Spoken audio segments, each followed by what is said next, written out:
Hello दोस्तों, हमारी आज की इस कहानी का नाम है आंगन। सुबह सुबह मोबाइल में रिंग हो रहा था। बबलू भैया ने फ़ोन किया था। मेरा दिल एक बार फिर से धक कर गया, लेकिन फिर भी मैंने हिम्मत कर फ़ोन उठाया और कहा, प्रणाम बबलू भैया, कैसे हैं आप?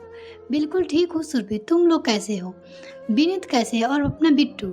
सभी का हाल चाल लेने के बाद उन्होंने बिना किसी डरोपन से कहा, सुरभि अम्मा की बर्थडे है, प्लीज़ समय से निकल कर चले आना।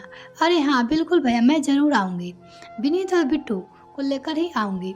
बल्लू भैया ने सब हालचाल लेकर फ़ोन रख दिया। अभी दिमाग स्थिर भी नहीं हुआ था कि आदित्य भैया ने फ़ोन किया और कहा, सुरभि अम्मा की बर्थडे है, आ रही हो ना? हाँ भैया, अभी बल्लू भैया ने फ़ोन किया था। मैं शाम को विनीत आएंगे और तो उनसे बात कर लूँगी। आना तो पक्का ही रहेगा, उन्होंने कहा। मैंने फ़ोन रखता हूँ। ऐसा लगा कि आदित्य बबलू भैया को नाम लेना अच्छा नहीं लगा। मेरे दिल में एक अजीब सी टीस उठ गई। एक उंगली जख्मी होता तो पूरा हाथ को भी दर्द होता। पता नहीं यह कैसा समय आ गया है। किसी कहानी और फिल्मों में जो कहानियाँ चलती थी वो अब मेरे मायके में हो रहा था।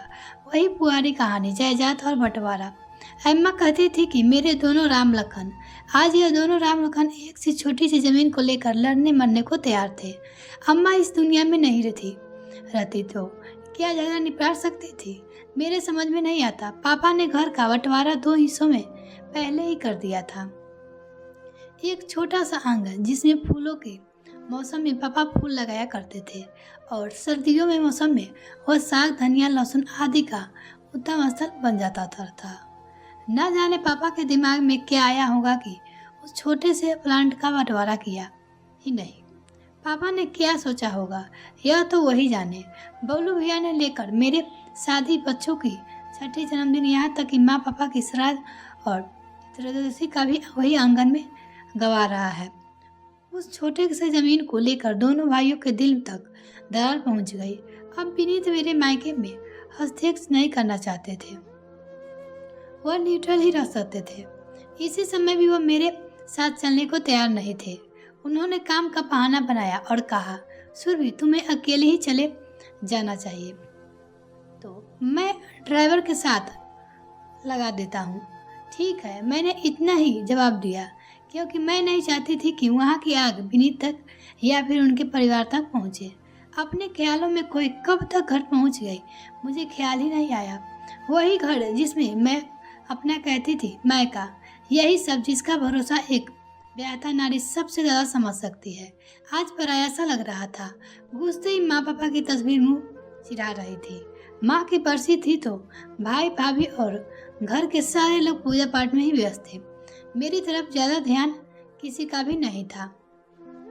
मैंने उसी आंगन में उतरकर चली गई तो आज युद्ध का मैदान बना हुआ था।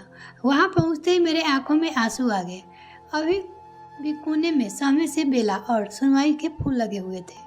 उसी आंगन को गवाह बकर मैंने अपने हाथों में सुहाग छुरा पहनकर उस घर से विदाई ली थी। मेरे आंखों में आंसू आ गए। तभी बबलू भैया की नज़र मुझ पर पड़ी। उन्होंने बड़े प्रेम से मेरा स्वागत किया। पूजा पाठ संपन्न होने के बाद रात में जब सब लोग एक साथ बैठे तब बबलू भैया यह कहा, सुरभि इस झगड़े की सारी जड़ यही आंगन ही है।